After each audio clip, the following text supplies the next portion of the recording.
Welcome to the lab at Canvas. I am Amy, this is Ken, and tonight is our final night on the series Image of God. Welcome. Yes.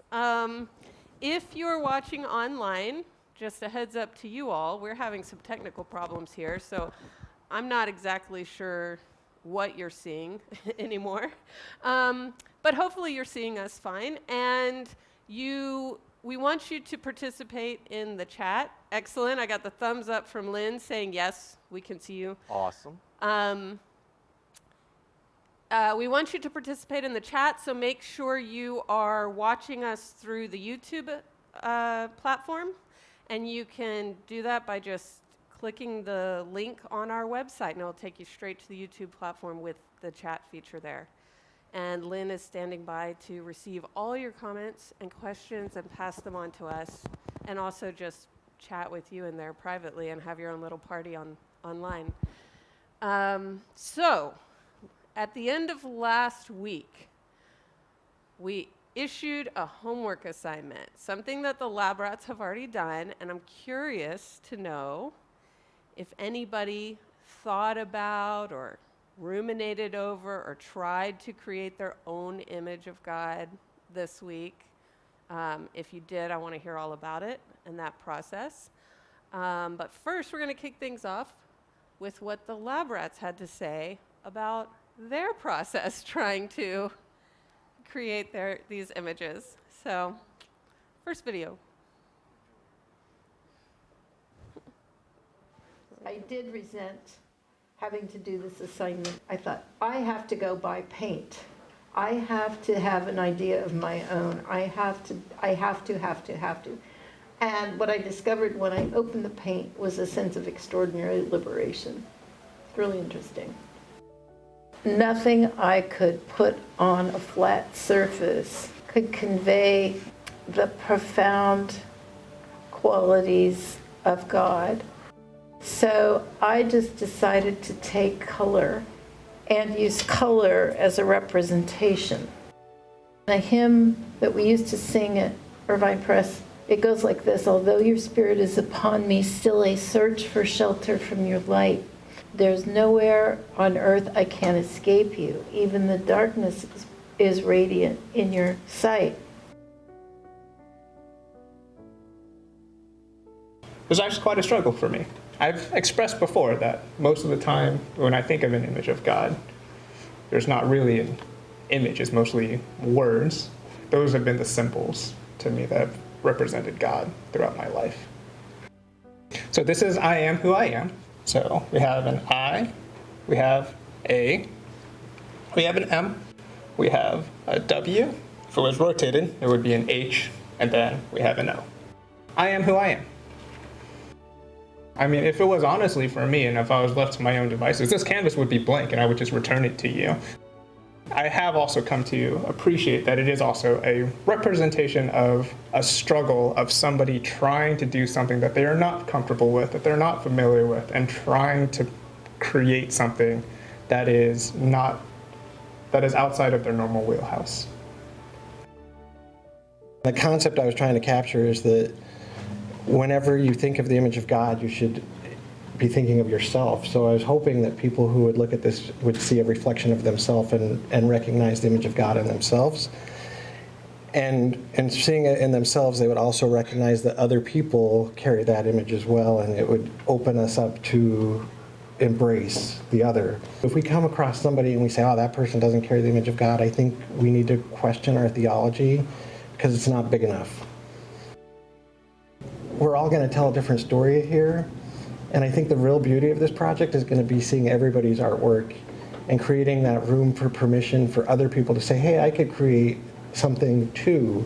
I have my own story and my own image that enhances and contributes to this. At least that's what I hope. It's inviting people to think that way anyway.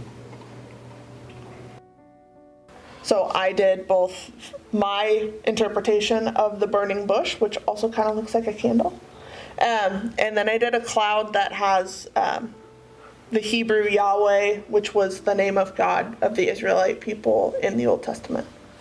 The burning bush is more that individual personal connection. And it was like his way of going to someone who wasn't a high priest, who wasn't a man in power, and being like, hey, I see you. The cloud is the communal connection with God. For me, it was like, that was like the large like group thing. It was with the exodus of the Israelites. That was what guided a whole nation of people into a new life. And now that we've gone through talking about all the different theories behind the image of God and everybody's individual, mine has still remained kind of the same. There were other things that might have been added to them, but these were still the two core images. I feel very connected to my piece, actually. I feel very proud of my piece. I look at the roots and I feel rooted. I look at the branches and I'm reminded of the strength of God.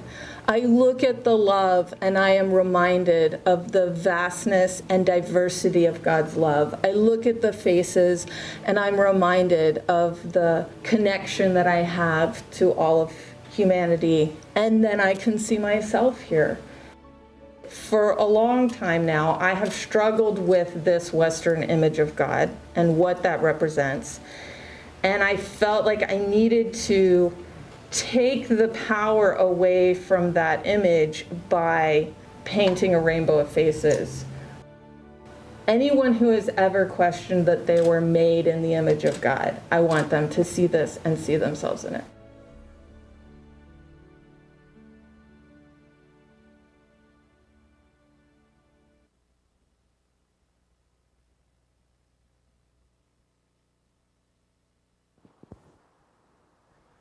All right. So, you hear me? He hears you, but Okay. the room doesn't hear you. That's All right. all. Thank you. So hopefully Lynn gives another thumbs up. I think we're good. Okay. You know, one thing I want to say first off is I am so proud of our lab rats to go through that exercise. Yeah. I mean, That wasn't just- an easy assignment. It was not an easy assignment. And what you could see was really a lot of thought put into it, but also fighting a bit of resistance.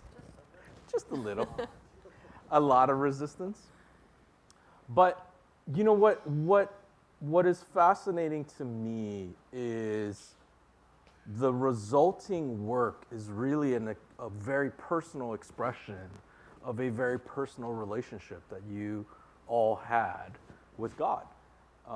And I think it's not only is it incredibly brave, I think it's also incredibly thought-provoking for somebody to look and see that. And also, if you want to see these, if you haven't noticed already, for the last couple weeks, we've had it at the entrance of the sanctuary. So if you look straight to the left, right when you come in, you'll see all these art pieces. And one of the reasons that we actually wanted this assignment to be done is because we wanted to take something that was very private and find a way to express it.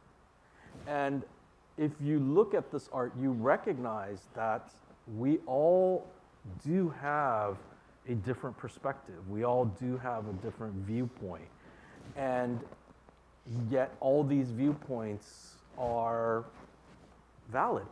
All these viewpoints speak some level of truth to who the individual relationships you guys had with God, but also collectively, you know, the vast different perspectives that God could be. One of the things that we will talk about later is how to do more of that. How do we take, and this was something we talked about in our first session, how do we take all these different perspectives that we all have personally, and how do we make this something that we celebrate each other for? And it may not be just one thing that comes across from a stage or from an organization. Add anything? Well, I'm curious. Did anybody else try to do this week? Because it was I did try. I didn't realize that you guys actually had to come up with something, so I feel like I got like the easy way out because my answer was going to be like God is so much bigger than I can even possibly imagine that it would be impossible for me to pin God down, and here you had to do it. So that's the answer that I came up with. I kind of thought about what you brought up about finding God like in yourself, or having a God that who relates to you, but also being sure that we find God in everyone else, in like all of those other people who are out there. So I was thinking about the different images of God that we're given and the ones that we're used to. So we're used to that Zeusian God, the big powerful father, but we also have God described as like Mother Bear and Mother Eagle. I think that's in Hosea, and maybe in Deuteronomy, like a nursing mother.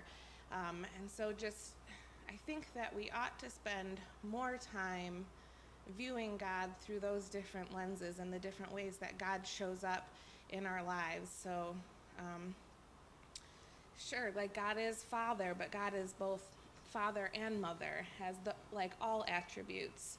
And then in seeing God in other people, we also find like unity in our diversity and see ourselves all like as collective children of God. So I don't know how I would ever paint that. So good job to you guys. Thanks. Yeah, I found it, and you guys will have to chime up and tell me what you thought, but I loved seeing your all version. Like, when Madison started talking about, oh, this is like an intimate connection with God, and this is a communal connection with God, like that was another interesting way to think about those relationships and the imagery associated with that, and I thought that was really cool. And so I don't know if you guys have any more to chime in about the experience for you. I do have a question. I'm going to pick on Michelle. Have you done any other art after this piece? No. That's not quite true. I've done a lot of needlework, but that's kind of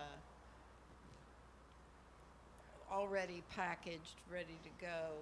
Sort of, I know what I'm doing, kind of creativity. And it's not even creativity, it's following the pattern.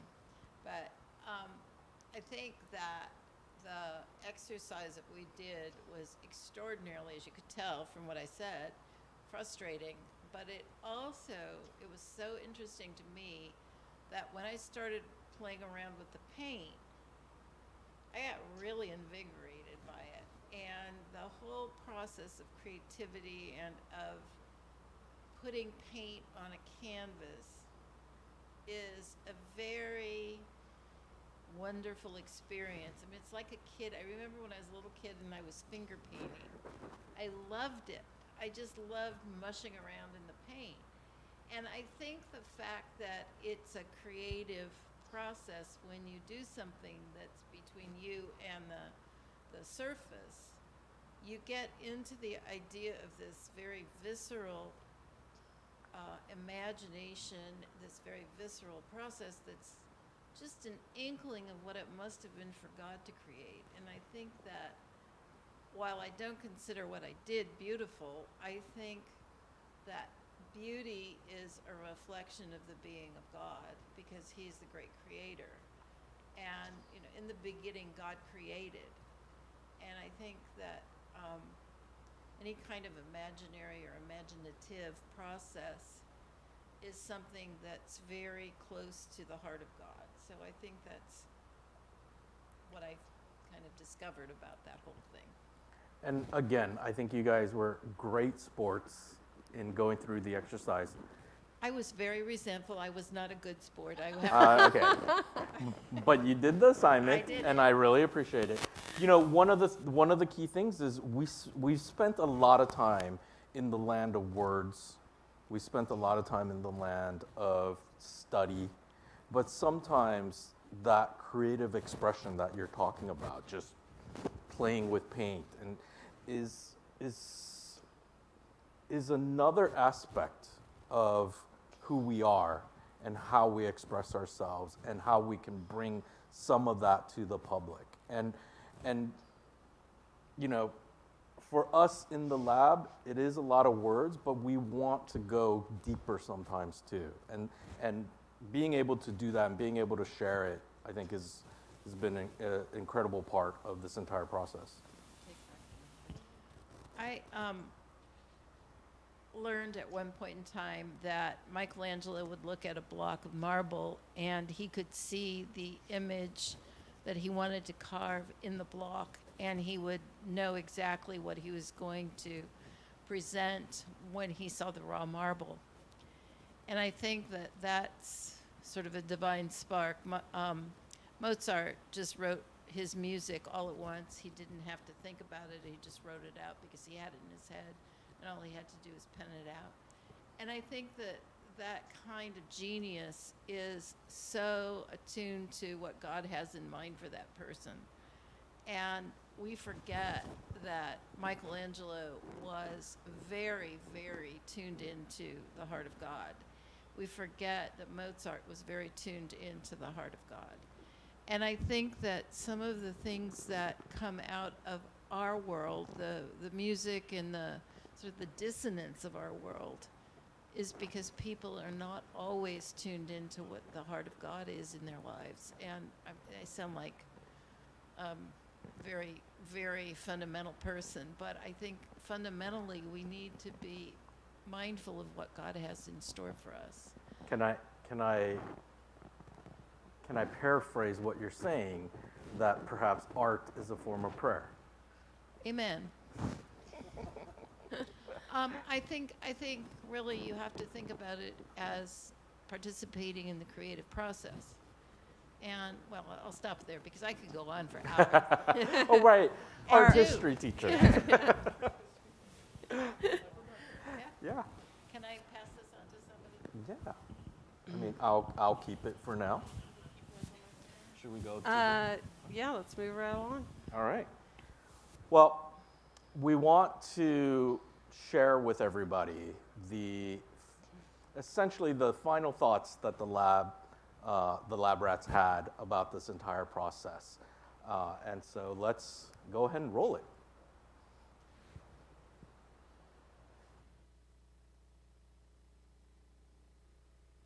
This has been quite a long journey, and I really want to spend just a little bit of time with each one of you on your final thoughts of this exercise, of what we've been doing in the lab from the standpoint of looking at the image of God. I'll jump in. So when I came into this process, I came in with some baggage. I came in having felt personally injured by the Western image of God, this Zeus-like image. And for me, trying to figure out how do we unravel this image? How do we take the pain out of this image? How do we move forward and redeem this image was a big part of my thought process. And as we went through all this, and I learned what an iconism is, and one of the questions is, do we get rid of all imagery? Like, do what the emperor did and start smashing images and get rid of everything and hope that over time the lack of images helps take away the pain that came from that Western image of power?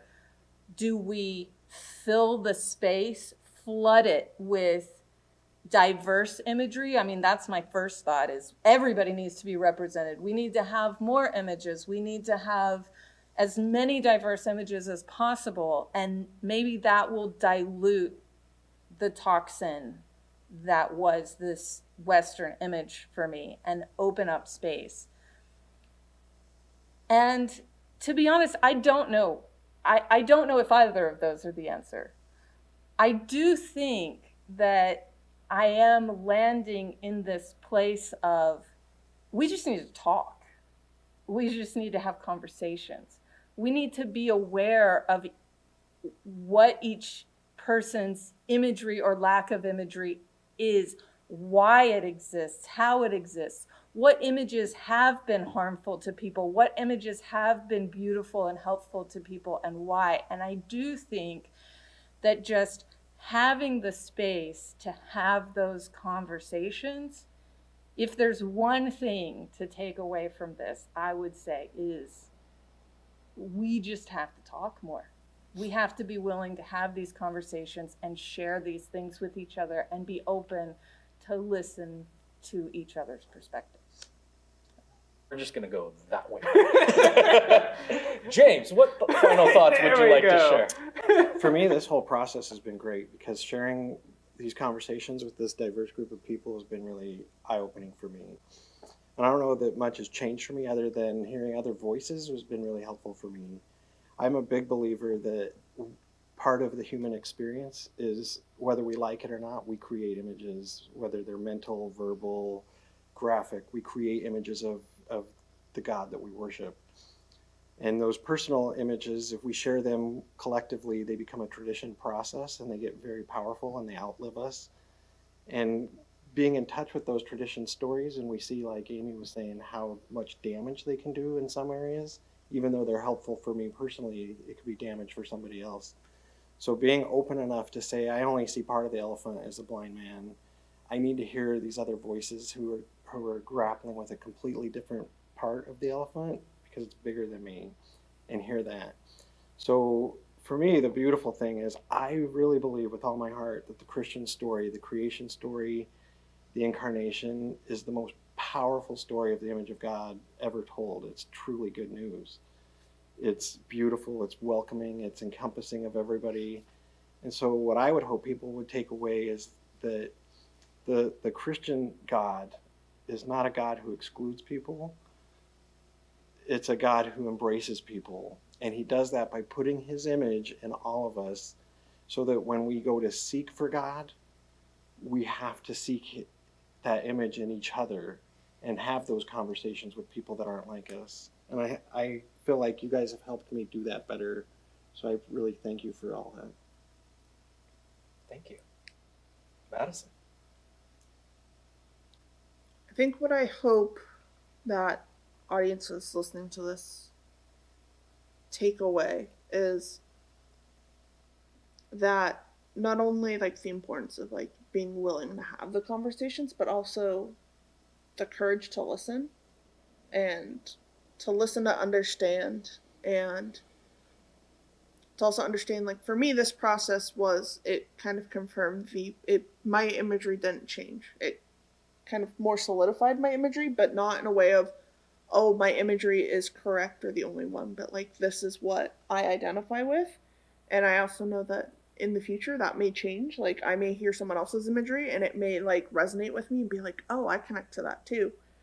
But being willing to like listen and just honestly go in with good faith and listen to other people's ideas is really powerful, because you don't know the impact it may have on you or on them as well.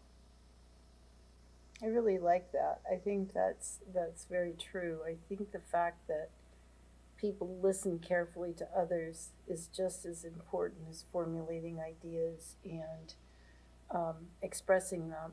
But I think that the honest and the authentic transmission of everybody's experiences and everybody's viewpoint was something that I valued very greatly, because I think that I really had no clue, first of all, that the image of God could be hurtful to somebody. And that Amy was willing to share that was extraordinarily courageous and made me think 100-fold about what I believed, and was that hurtful to somebody else? And good night, I don't want to have that happen. And yet, it's just, you shake your head and you think, oh my goodness.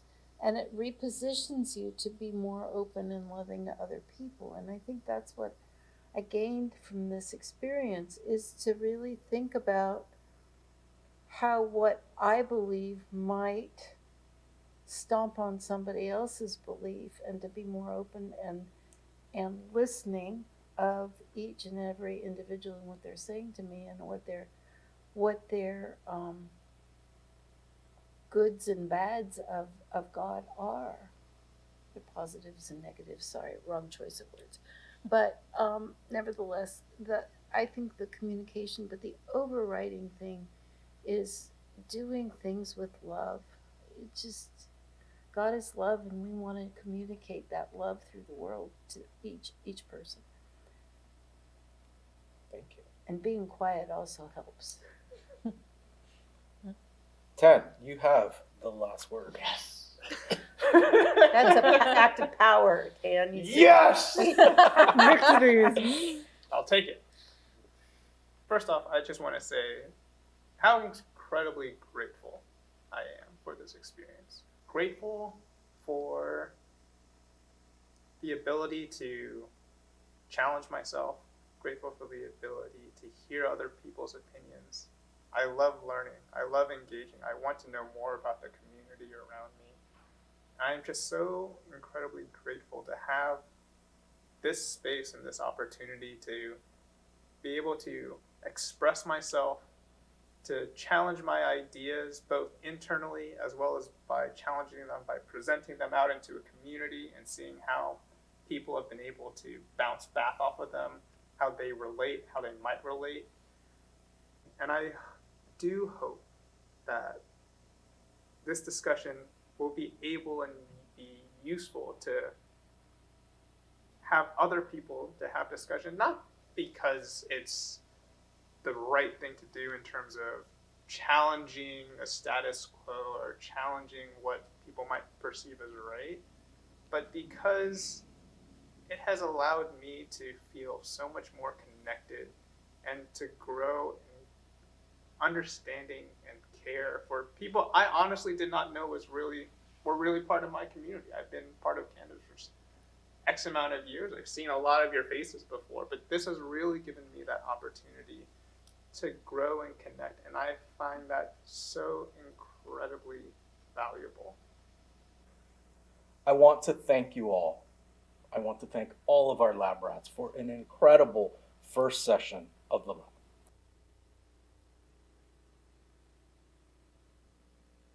Okay. Welcome back. That's what our lab rats had to say. I love that.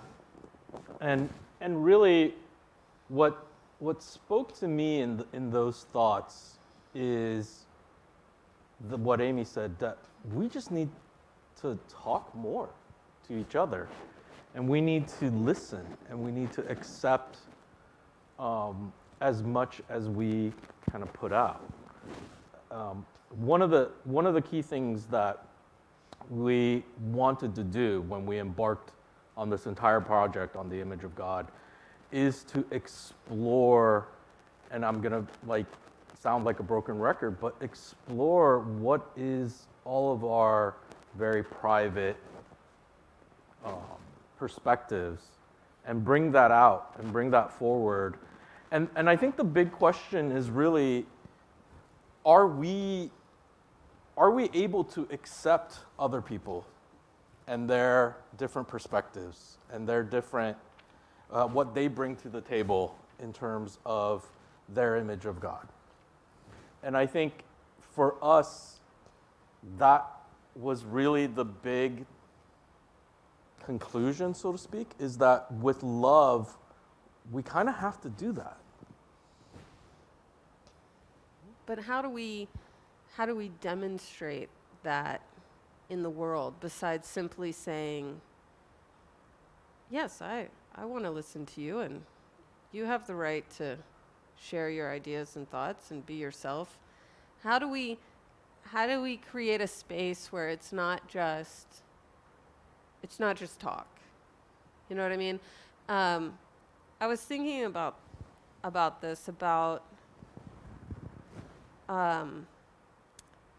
the fact that many times we would talk about, oh yes, you should be able to say things this way or do things this way, but then Tan pointed out at one point, But so many people are not doing it that way in this space that if you do that, you're counterculture.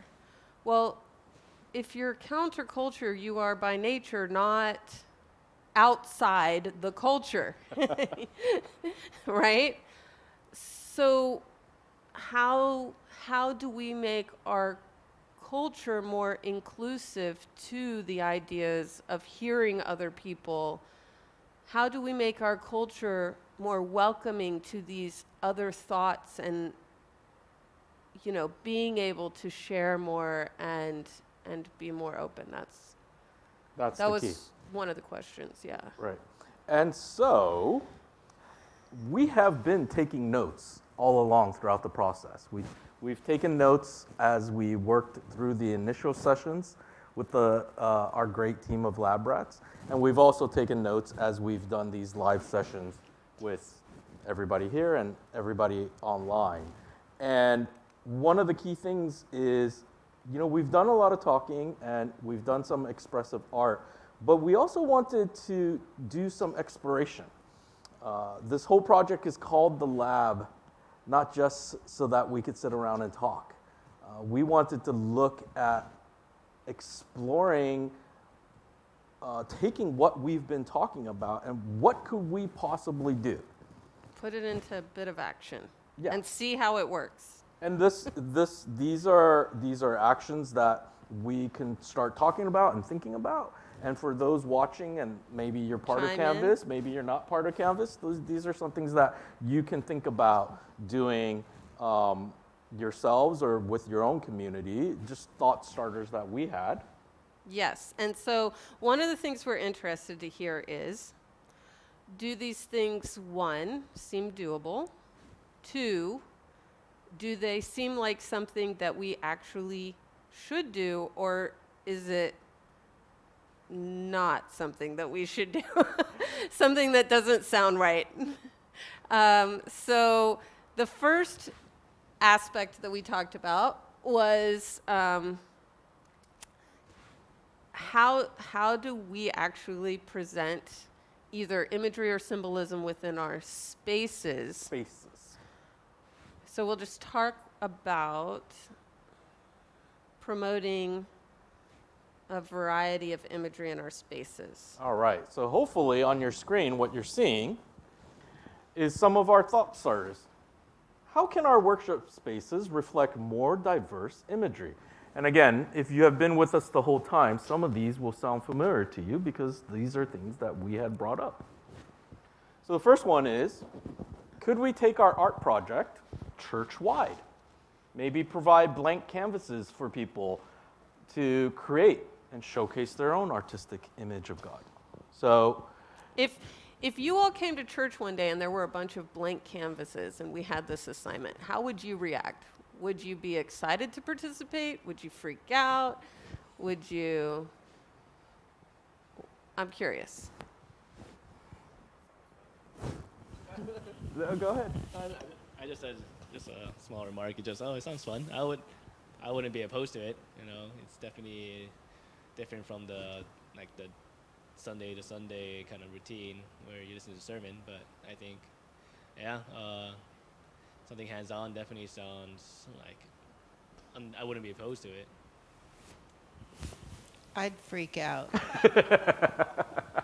I am of the belief that worship is that we are performing for God, not to investigate our own personal agenda, and I think that's kind of a personal agenda. And worship is worship, and while I believe in creativity, and I did enjoy eventually the art-making process, I think that I come to worship in the traditional way. And We're not suggesting it replaces no, but worship. Okay, but it says worship spaces, and I think that, you know, there's a fine line between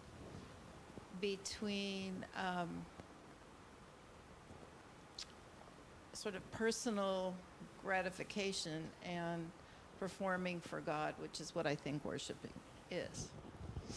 So you don't think that if you came in and you saw a bunch of people doing this art project and you could go around and talk to them about their art pieces and how God relates to them and the imagery they have, you don't see that as part of the worship process or could be part of the worship process? I suppose it could be part of the worship process, but it's not particularly appealing to me. Because some of us are terrible singers as well, as potentially terrible artists. Too much already. I saw Lynn a second ago. Lynn, do you still got something for us? I was trying to get permission whether or not to use the name, but somebody online, in answer to the question, how would you feel if you came to church and there were a whole bunch of blank canvases, the response was one word, and it was terrified. Terrified. And I think that I might echo that. I think I would probably feel super intimidated, but that's because I am super intimidated when I try to do anything art related. So I think if we like honed in the project a little bit more, and it's overwhelming to try to encapsulate your image of God on a canvas, right? Yeah. But I think perhaps what might be like a really interesting experiment is to ask people to paint something that's like a representation of how God is meeting them in their life right now. Oh, yeah. That's beautiful, yeah. And like I would be interested to see like how children see God showing up in their life every day, and how like a new mother or a grieving person, like how do you see God showing up for you? That would be really cool. Cool. Thank you. Keep going, I can't Yeah. see. So we could actually jump into the bottom, Yeah. because that is your idea. Can we tap into the wisdom of children? We spoke about some of that in previous sessions and showcase their art in response to who is God. So got that covered. Let me go back to the top. Can we put a mirror with the words, "Can you see God" above it? Or maybe just a different word. But the art from James and the art from Amy included a mirror. So that's where that came from. Simply having a mirror and saying, "Can you see God?" Because you are in the made in the how would image you of God. feel about that? I wonder if you came in and you literally saw a mirror on the wall. Can you see God? And you looked in the mirror. How would you react? Like, would you think that you're trying to find God within yourself, the image of God within yourself? Would you take it a different way? Like, what? Michelle's like, I don't like any of these. No, Michelle I don't doesn't like any a of these. single Not a one. single one. No, that's not true. I really liked what you had to say about how God shows up. I think we need to be aware of how God shows up in our lives every day. And I think that's a really great topic because it's God focused, it's not me focused. Did we lose her? I'm very, very hesitant to even put maybe it's my own little hang up, but I'm very hesitant to kind of preempt God's presence in my life with my own issues, because he takes care of those issues eventually. James, you haven't said a word. Somehow the mute was hit. That's why. There we go. I talk too much as it is, and I appreciate all the input that everybody has here. Just looking at the list of that's up here, there's so many things that jump out at me because I've either seen them done or done them myself in previous places. But I think there's ways of, you don't have to eat the elephant all in one bite, right? You can do it at a bite at a time. Mm-hmm. And sometimes creating a picture is a hard thing to do. But my experience of my interaction with the Canvas community is that there are some great storytellers here. They can tell a story that helps you create images in your head, because none of us can prevent that. We read a book, we picture it in our head. And when you hear a story, it creates pictures. So you may not be able to put it on a canvas, but through the dialogue that takes place in a community like this, our pictures and images are shaped and formed. I like that. So as Kirk expands on the texts, it invites us to imagine things in a whole new way and say, I've never thought of it that way before, but maybe God is more like this than I thought. So I think that's one way. And putting up a mirror that says, can you see God, right? Our artwork was very similar, but there's a lot of people that would freak out about They that, would. right? Yeah. You Yeah. don't want to freak out people. One of the things that I Wait, did, hold on. Do you not want to freak out people? Oh, I love freaking out people. But a gentler way of doing that, and I did this at another place, is we had a labyrinth, and part of the labyrinth, there was one station where you sat and there was a Post-it note board, and you would write whatever's troubling you or whatever, and then you put it over a candle and burn it and put it in a thing. And then you would look in a mirror, and there was a Post-it note on the mirror that you had to lift a flap to see what it said. And the verse that we put on there was, you were fearfully and wonderfully made. Beautiful. Right? Yeah. So you don't necessarily have to take the full jump to the image Right. of God, Yeah. but the world is a heavy place, and we all have issues. And when you can see a reflection and say, you may not see yourself as the image of God, but you are fearfully and wonderfully made. The world might tell you you're just a cog in the machine and you're making bricks for Pharaoh, but God tells you that he sees you as a beautiful thing, and he crafted you this way. You have a purpose. So now that invites us to say, what is that purpose, right? If it's not making bricks for Pharaoh, what is that purpose? So there's ways you can baby step those things Wonderful. in. So I love all that. I think it's good. Thank you. You should talk more. Yeah. You should talk more. No, don't. Be careful what you wish for. Well, again, what we did was we took some of the things that we heard during all of our conversations and tried to say what kind of ideas. And I think, And again, these are, again, this is version 1, but it's really about dialogue, and I love the It's about additions dialogue. that you guys This is have beautiful. added to this, except for Michelle. This was affirming. No. I was taking your look of, like, I'm not sure I added anything. Just the gentle road. So the Wait. next. Oh, sorry, go ahead. Just a thought that I had while we were talking through all this is that I think another way that we can see different images of God is by praying for other people.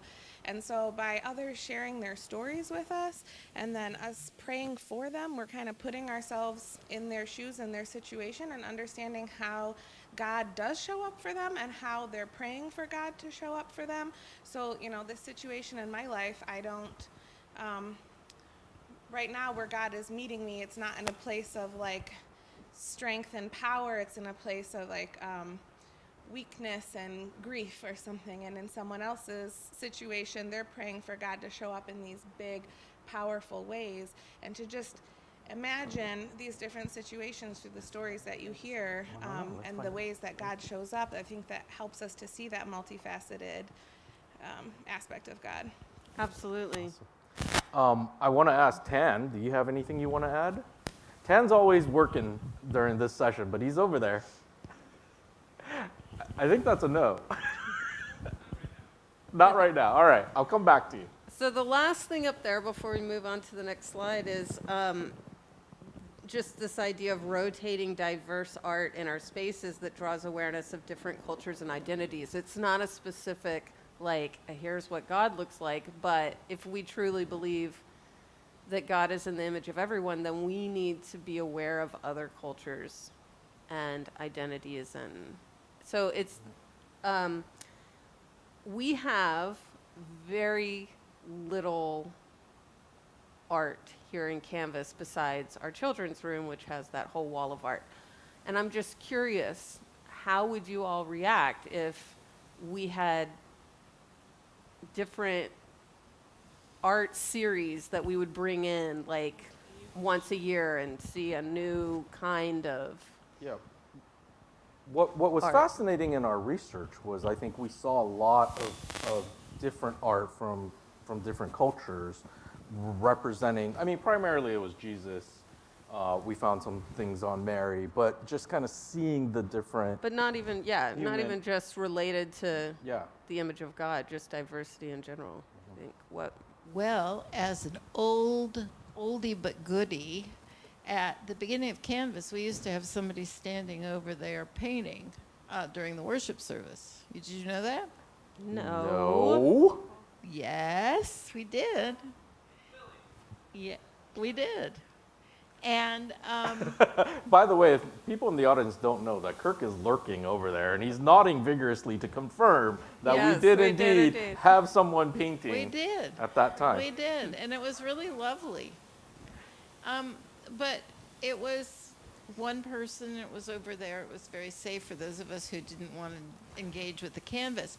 But the thing I think is really interesting about Canvas is that we have had exposure to art, and it's been mostly Western art because certain people like Western art, but I won't say who.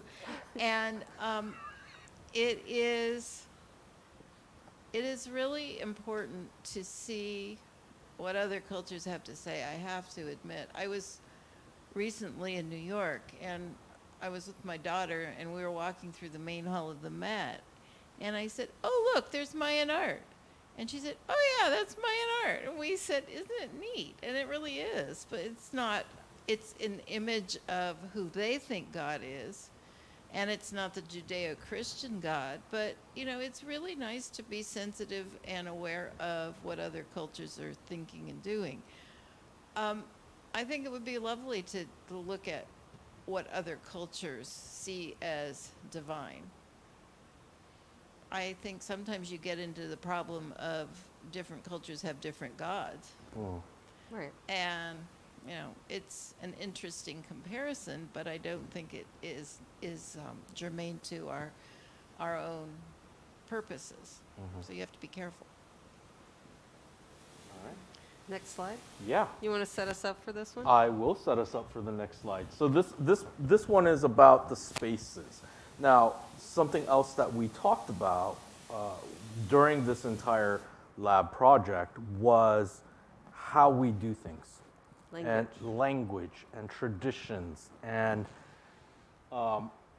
so we also jotted down different things that we heard, and we're throwing, you know, again, early thoughts on, is this possible? And how uncomfortable does this make you? Which is my favorite part of this question. We talked about hierarchy and the language of God as Caesar. I'm looking at James because I love that quote that he said. So could we select a particular Sunday where we took hierarchical language to describe God, and we just said, we're not going to use that today? So things that speak to Master, Lord, King, these are very hierarchical things. Not removing them from how we see God permanently, just one Sunday. How would you feel if you didn't hear those words one day? Would that be a problem? Would it be an issue? Anybody? I'm going to take your silence as a no. James, you brought up hierarchy. I want to hear what you have to think. I went to a church service once where they were very intentional about the language that they used, and it wasn't God and himself language, God and God's self language, and instead of kingdom, it was kingdom. And it's unnatural because we're so used to it the other way, so it definitely stands out. But I really appreciated the intentionality of it and the message that it was sending. And I imagine at some point it no longer becomes quite as uncomfortable and starts to feel a little more natural. And our words have power, and so I imagine that one Sunday of doing any of these things wouldn't be enough to have a lasting impact. But if we could regularly incorporate things like avoiding hierarchical language, that would be beneficial, only beneficial, I think. I want to write that down. Kingdom instead of kingdom. I love that. That's cool. I wouldn't have any problem with that, but I see the world so differently than most people, right? I personally, I read a lot of theology, and I read books where they use language like this, but the language isn't so much a trigger for me. It's the theology behind that language. They can use the male pronouns or words like king and have a totally different theology that comes out of 2,000 years of infighting of the Christian traditions, and it's beautiful, right? So the language itself to me isn't problematic, but I can see where it is for other people, so I would be happy to get rid of it. Well, that's the thing. Like, how are we opening up our space for other people to be drawn in a new way, right? And that's the question. We got him. I lurked as long as I could. We got him. It's mostly just a curiosity question. Is the problem with kingdom, and not that anybody's saying it's a problem, but like, you know, we need to maybe think about some other language. Like the shift from kingdom to kingdom is both a shift from masculine to neuter, and also a shift from monarch to communal. And I think the gendered part, I can absolutely understand, and like sort of I think we're well within the realm of sort of classical Christian orthodoxy to say the male part of king is an unfortunate dimension of human language, and finding, and I don't know that queendom helps any, you know, so another way to think about that language would be good.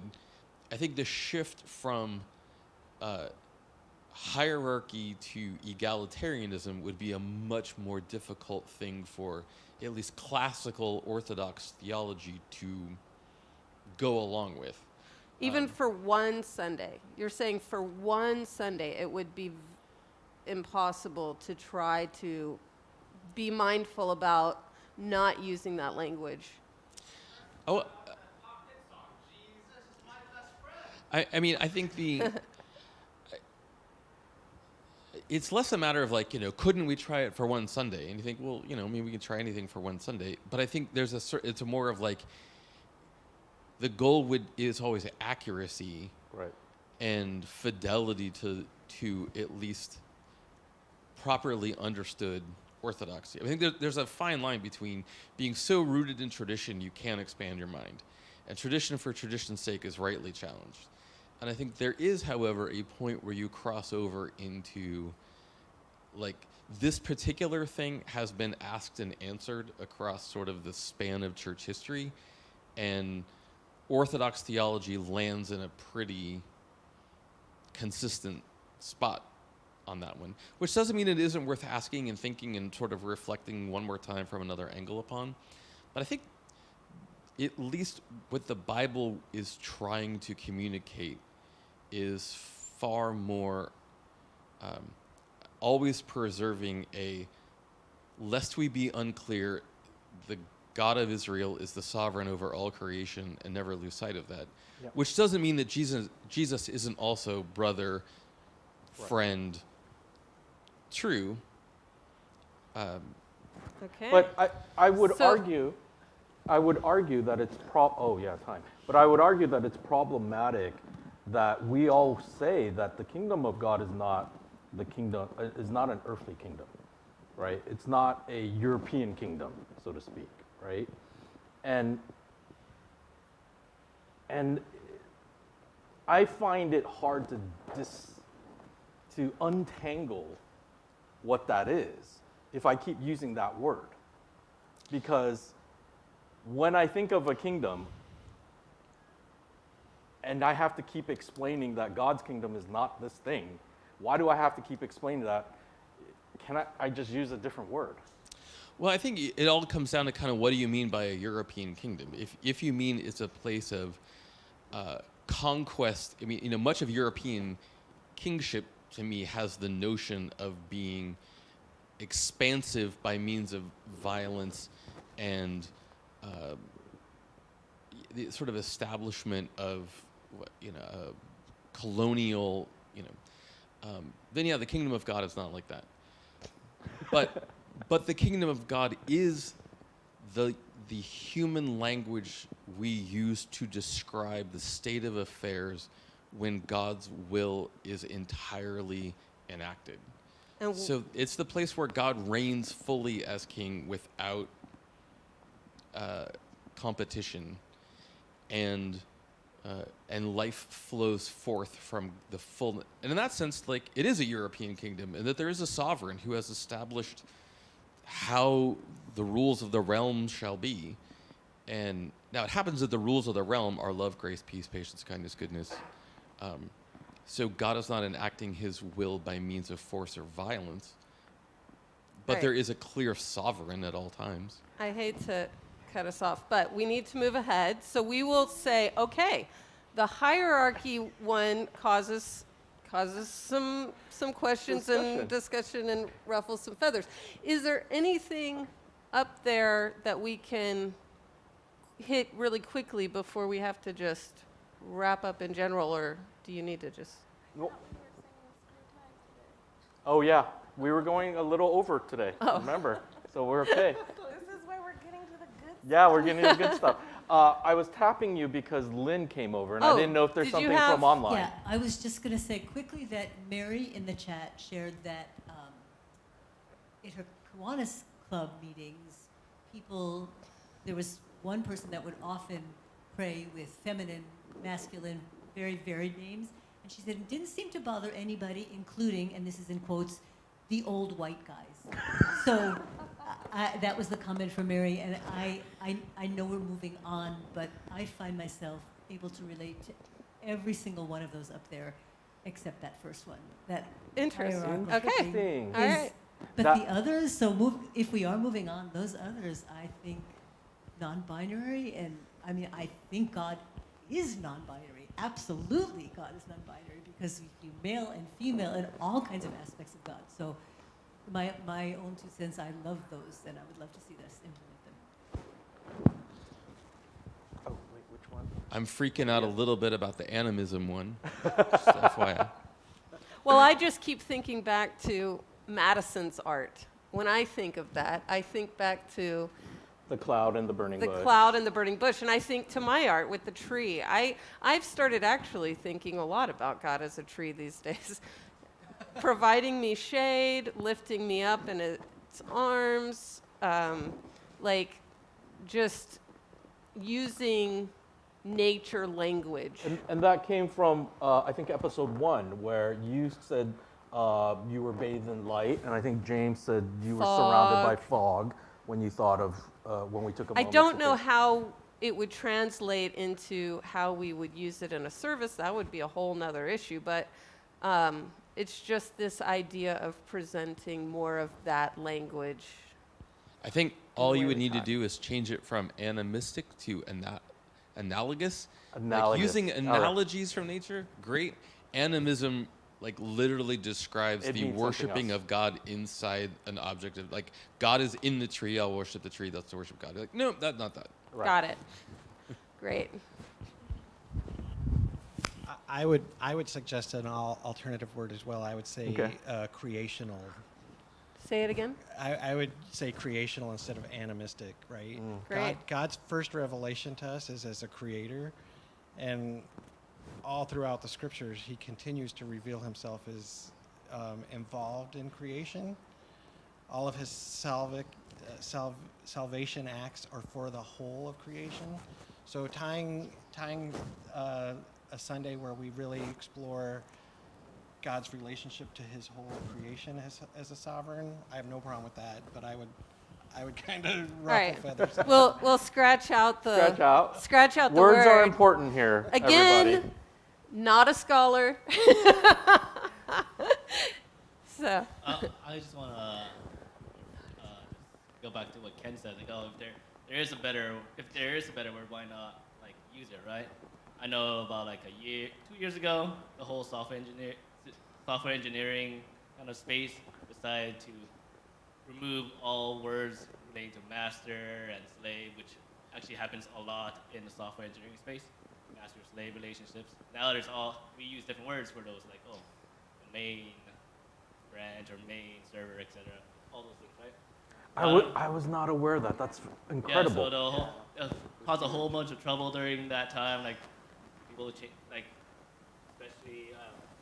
I didn't have too much trouble with it. Do you mind if I take a second for people who aren't familiar? So in computer science, and I have, like, there's two people here much better suited to say it than me. But, sometimes a system is called the master, and then another system is called the slave, which reads instructions from the master, right?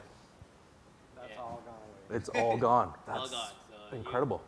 You won't see any called the master branch anymore of that sort. And I'm just curious if there's, if we can find a better word for that, why don't we use it, right?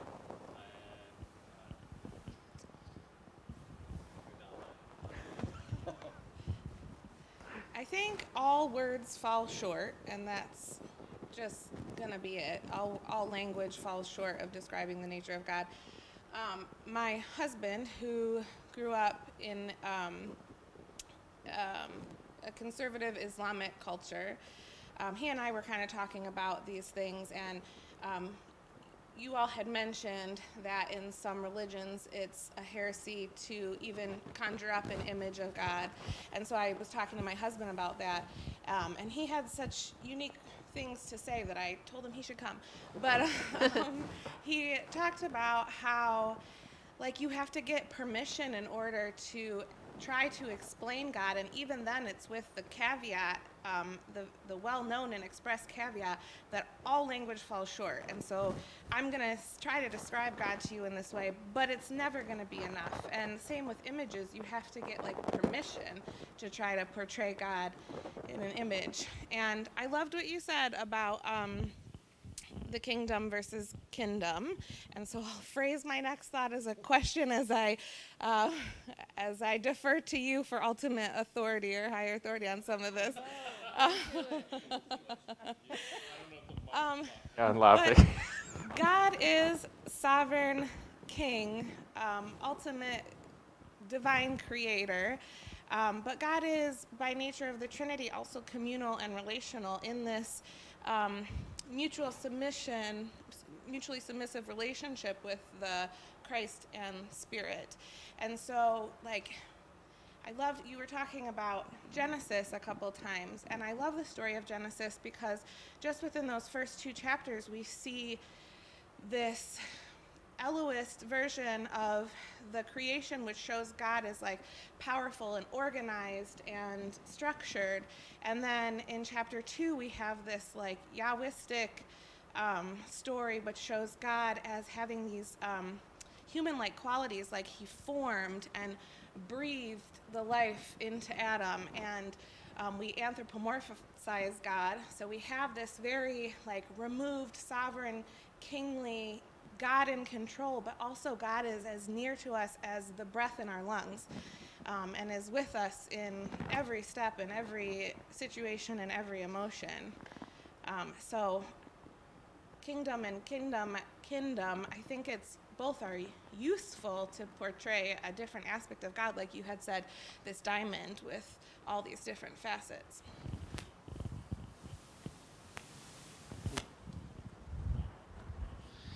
Yeah, I mean, thank you. I do not take ultimate authority, so let's not go there. I mean, more and more as this conversation unfolds, over the last several weeks, which I really love and I really appreciate, and thank you for everyone for doing this, because I think this is how we learn. This is how we grow.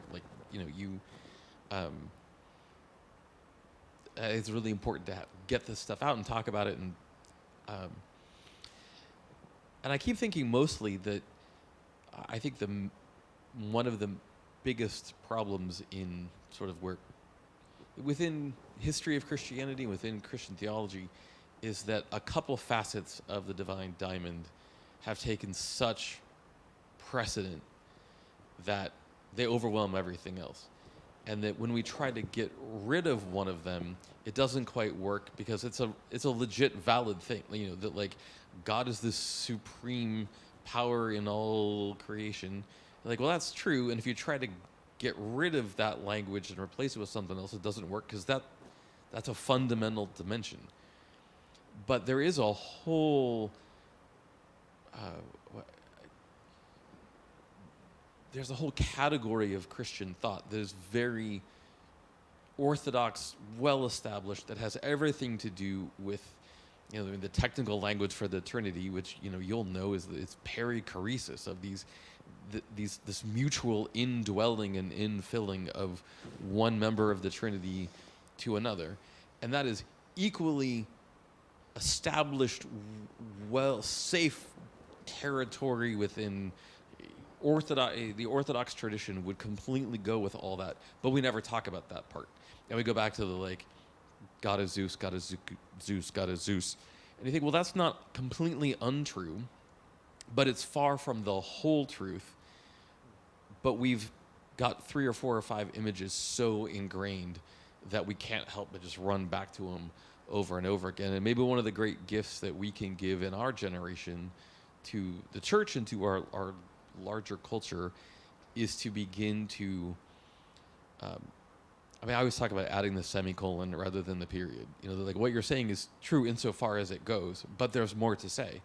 And many of our current models are very short and very discrete and very limiting in that they don't add the semicolon. They don't even make it very aware that there ought be a semicolon. Yeah.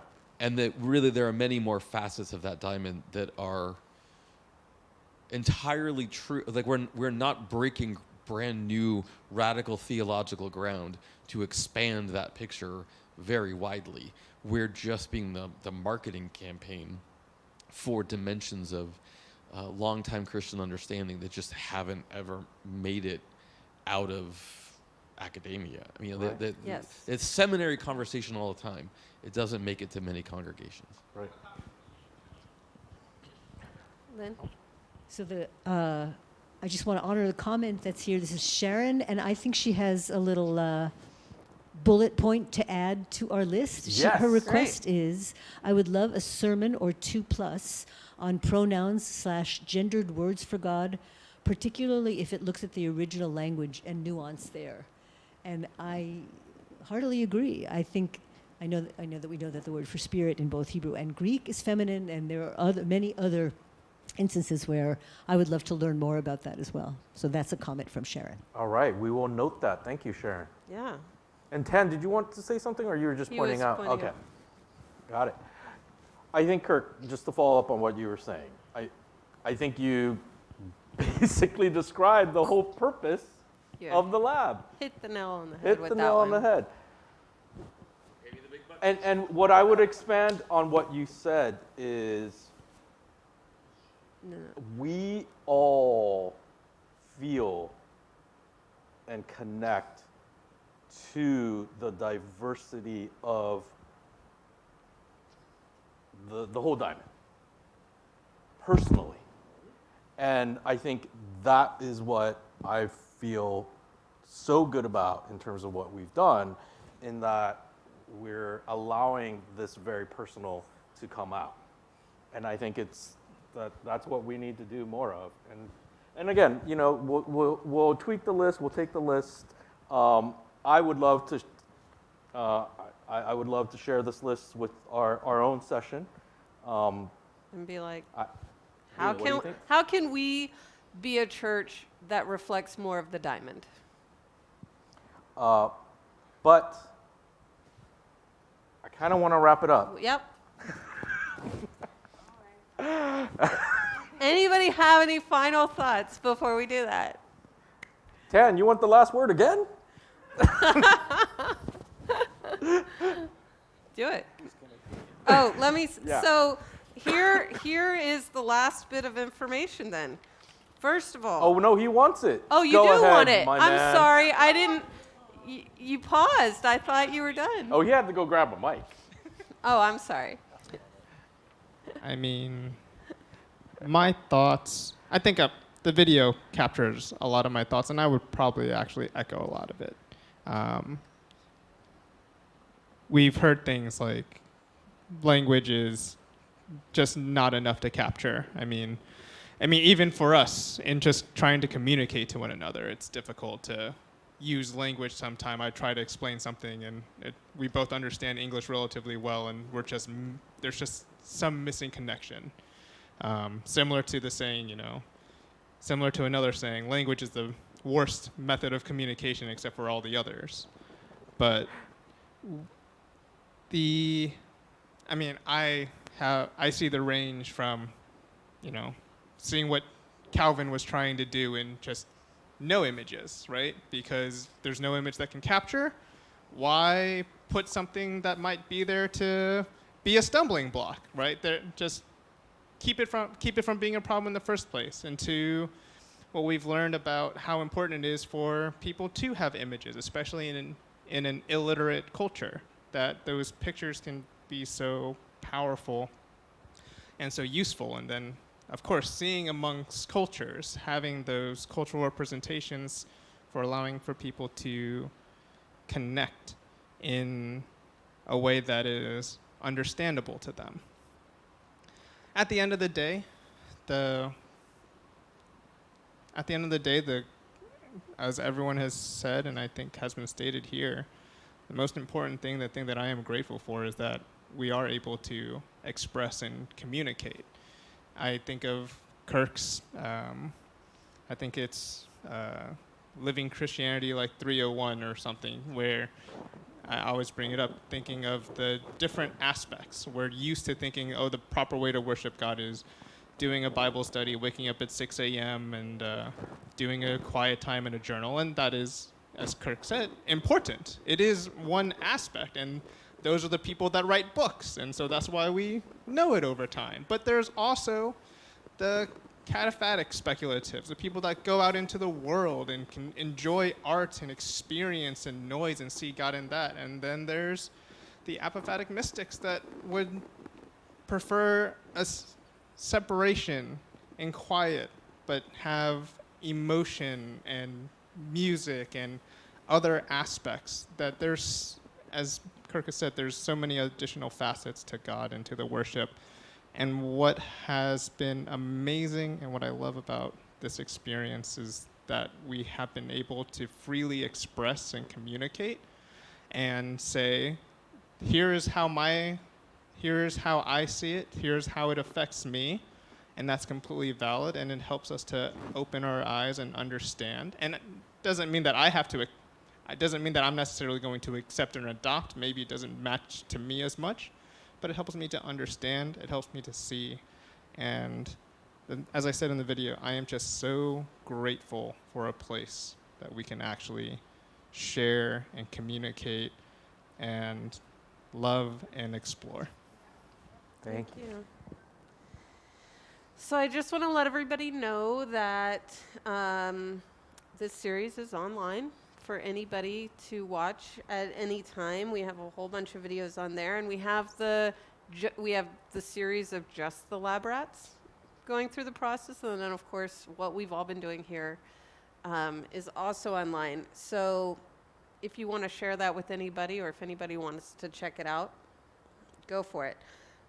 This is the first of what we hope will be many labs. So give us your feedback on how you think this one went, how we can do things better in the future. We want to keep getting better as we move forward. So please give us your feedback. And we're also always on the hunt for new topics. So if there's something that you think the lab should tackle, send us an email. We are thelab@canvasoc.org, and let us know your feedback. Let us know any other topics. Let us know any other things related to this topic that come to mind that you want to share. Oh, and one thing I want to point out is that some of the big things that we talked about, the books that got brought up or podcasts, all those resources are available on the lab website as well. And if another church, say, wanted to use this just for their own group edification or whatever. Just so everybody can hear you. Okay, I was just going to say, and if there were, say, another congregation out there or some other organization that wanted to borrow some or all of these resources to be used in their context, would that be okay with us? And that's the setup to Absolutely. say, Please of course, that's why do. that's why we're Absolutely. doing it. We hope you will use liberally and freely from all Use of this. liberally, use freely. Contact us. We'll help you. We'll tell you about our experiences. We'll tell you everything behind the scenes that we did to make it happen. We would Yes. love for more people to do their version of the lab as well. So I just want to thank everybody very much. Thank you, Kirk. Thank you, Debbie. Thank you, Tan and Steve, Lynn, tonight for watching our chat. Our lab rats. Yeah, just, I totally want to recognize James and Michelle and Tan and Madison and Amy. It is not easy being the first to do anything. You were brave, you were honest, and you were generous. And I don't think we could have asked for a better group for the first time. And hopefully... hopefully we'll see more people signing up for the next one. Yep. So, and that's it. And that's with all I that, have. goodbye. Thank you for joining us, and we'll see you next time. Good night. Good night.